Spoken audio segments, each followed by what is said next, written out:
Hey guys, it's Kieran, and today I'm going to talk about the best hip hop albums of 2018. It's going to be a top 10 list of pretty much pure hip hop albums. I'm also going to do a shout out video with a bunch of other albums that didn't make it onto the list because 2018 was such a great year for hip hop, and there are loads of albums I want to mention. Alright, I hope you enjoyed the video. Let's get started with number 10. So at number 10 is Room 25 by Noname. This is her debut studio album and it was released in September 2018, the follow up to her pretty well received 2016 mixtape Telephone.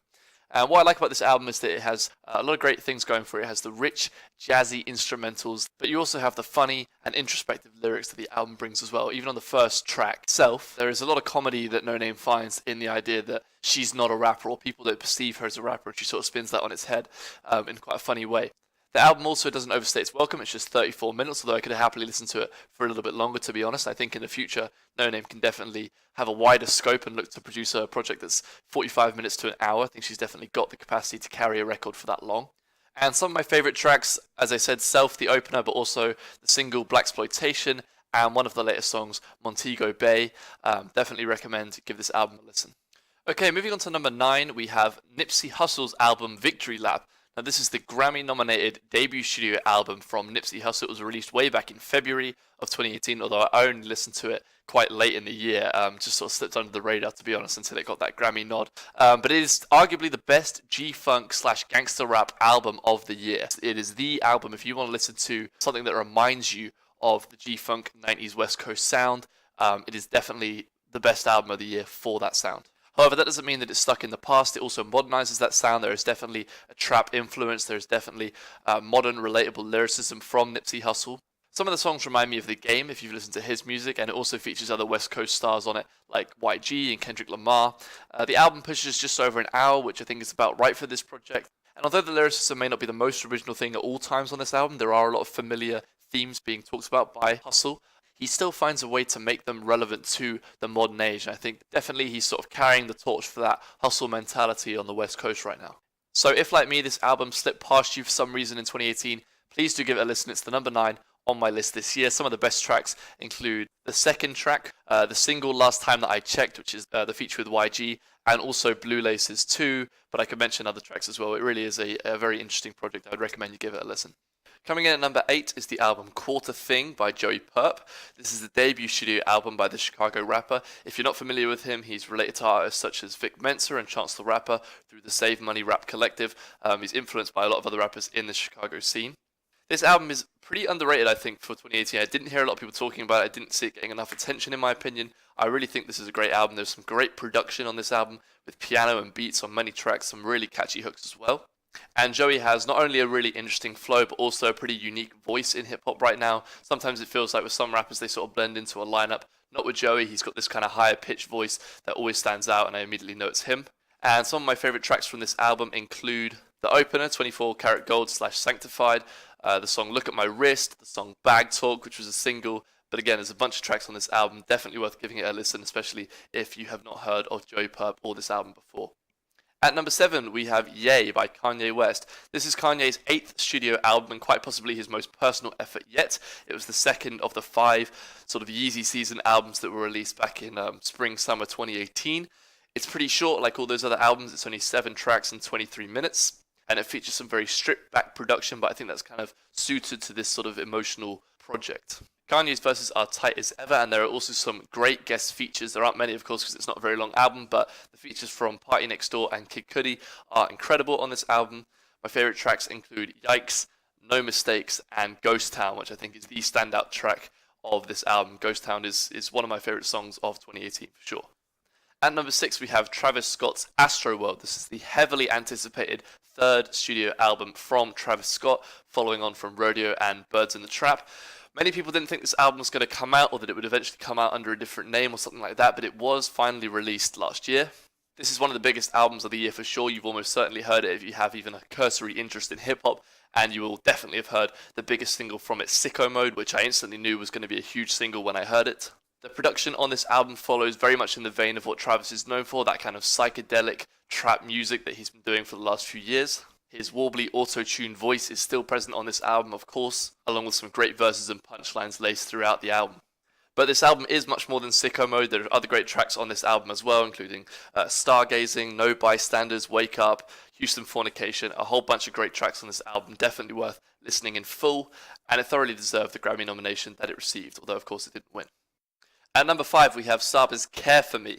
This is the second studio album by Saba, who is a Chicago rapper, again linked to Chance the Rapper and many other artists in the Chicago scene. This album is a concept album. It's all dedicated to his late cousin Walter. Many of the tracks focus on their relationship or on their upbringing. That becomes clearest on the track Prom King, which is right near the end of the record. It's a long 7.5-minute cut which almost exclusively talks about their relationship and the lead up to Walter's death.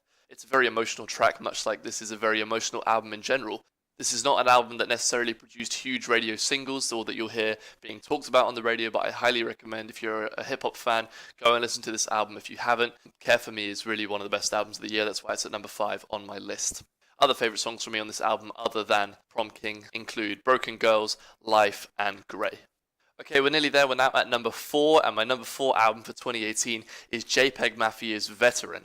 This album came out way back in January of 2018, and it is the second studio album from JPEGMAFIA. This album is extremely experimental. Many of the cuts feature experimental production, glitchy hip-hop, noise hip-hop, all sorts of different things that, again, you won't hear on mainstream albums this year or last year.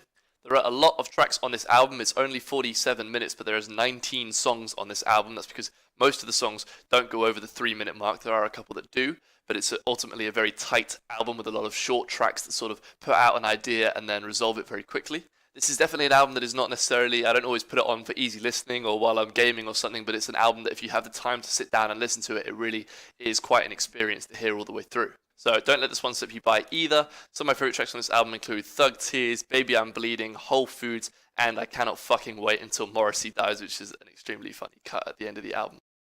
Alright, we made it to the top 3. We're nearly there. At number 3, it is Kids See Ghosts with their debut self-titled album. Kids See Ghosts, of course, is the new rap duo made up of Kanye West and Kid Cudi, two absolute veterans of the rap game at this point. This is the third album of Yeezy Season 2018. This album features guests including Pusha T, Yasin Bey, Ty Dolla $ign, and even samples a 1930s Christmas song at one point, which is an incredible thing to even say out loud.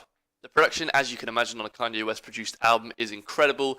Rich instrumentation, experimental ideas, which are even seen on the opening cut, Feel the Love. And it pretty much contains everything that you would have hoped for from a Kanye Cudi combined album.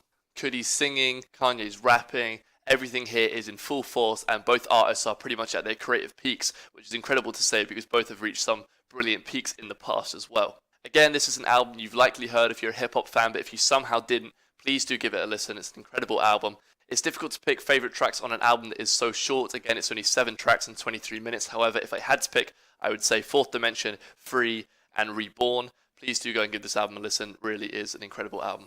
Okay, at number 2, it is Denzel Curry's album Taboo. This is the third studio album from Denzel Curry, an artist who has been attracting a lot of attention both in the underground and the mainstream for a couple of years now. And I firmly believe this is his best album to date. It's a wonderful 43-minute project. Curry has that unique ability in hip-hop where he is able to pack his verses full of dense lyricism that has a lot of meaning to it, but also create incredible fast flows and catchy songs as well, all flowing over great production from producers such as DJ Dye, DJ Swish, Charlie Heat, F&Z, and many more. Now, Curry says that the album is supposed to be viewed in 3 separate parts. That is Act 1, which is light, Act 2, which is great, and Act 3, which is dark. And I think you can see the album in those terms. I think it does work like that. However, I prefer just to view the album as one whole project and play it front to back and enjoy all the songs all the way through. A music video was released for the song Clout Cobain, which is one of my favourite songs on the album, so if you want to go look that up on YouTube, I highly recommend it. It's a great music video and it's a great song. Other highlights from this album include Black Balloons, Cash Maniac, Super Saiyan, Switch It Up, I could say many more. Again, this really is one of the best albums of 2018. Pretty underrated in my opinion in terms of how much attention it got, so please do go and listen to Taboo by Denzel Curry. It is the second best hip-hop album of the year, in my opinion.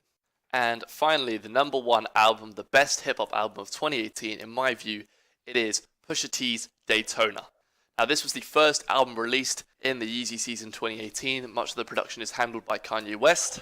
And although this album is just 7 tracks and 21 minutes, it manages to pack pretty much everything you would want in a great hip-hop album into that time span. The production is incredible. It has high points and low points. Pusha T is obviously on point for every single verse that he delivers. There are just 2 rap features, and they come from Rick Ross on the song Hard Piano and from Kanye West himself on the song What Would Meek Do.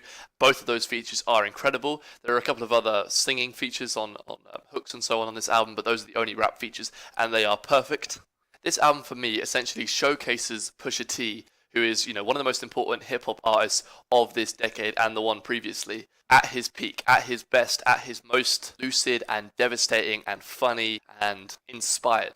From the moment he starts the album on If You Know, You Know, right to the very last word that he says on the album, which is just push. This album is an artistic statement from front to back. It is him putting out into the world everything that he is as a persona. Of course, this is a Pusha T album, so there are songs about drug dealing and trapping and living that kind of life, especially on the tracks The Games We Play and If You Know, You Know. But there are also much more personal songs as well. Pusha does get more introspective, and the production reflects this. And I've said all this about the album so far, and I haven't even brought up the fact that, of course, this album touched off one of the biggest rap beefs of 2018, the Pusha T versus Drake beef, which happens on the song Infrared. The lyrics to this song immediately start firing shots at Drake. When Pusha said, "Your beats are banging, your hooks did it," the lyric pen and equal the Trump's winning, aka Drake only succeeds in the rap game because of his ghostwriters that help him in the same way Trump had help from the Russians is the implication. And he hammers home this diss towards the end of the song when he says, "How could you ever right these wrongs when you didn't even write your songs?" Now, this is something that Drake's been accused of before, of course, by other artists, and it's been subliminally mentioned by many artists as well. But Pusha here really just dangles the bait in front of Drake, hoping and praying that he would respond, which of course Drake did on the Duppy freestyle, which paved the way for Pusha to release the most devastating song of 2018, The Story of Adidon. Now, that song is not on the album, so I'm not going to spend too much time talking about it, but that kind of gives you an insight into the relevance and importance of this album as well. But overall, Drake diss aside, this is still an incredible album for all the other reasons I mentioned. I highly recommend you give it a listen. Again, 7 tracks. I can't pick favourites. Pretty much every song is a highlight. Do go and listen to it. In my opinion, it is the best hip-hop album of 2018. And that's it. That's the list. Those are my top 10 hip-hop albums of 2018. What did you think of my list? Do you disagree? Do you agree? Do let me know in the comments or DM me. I'm looking forward to another great year of hip-hop in 2019. Despite the fact that there were so many great albums in 2018, there were also a lot of artists who didn't drop anything in 2018. I'm thinking Kendrick Lamar, Tyler the Creator, Schoolboy Q, lots of artists who were quiet in 2018 who could have something in the pipeline for 2019 that I'm excited for. We also have Run the Jewels 4 coming out and many other great albums on the way. I hope I'll be able to do this list again next year, maybe get it up a little bit earlier than the middle of February, but we'll see. And I would like to do a shout out video for some other albums, so hopefully I've achieved that, and if so, it'll be a link in the description. So please go check that out if there's some albums that you think should have been on this list, or you're interested to hear why I didn't put them on the list. And that's it. Thank you for listening. If you made it this far, please give this video a like, and I will see you next time, which hopefully won't be a full year away, but in reality could well be.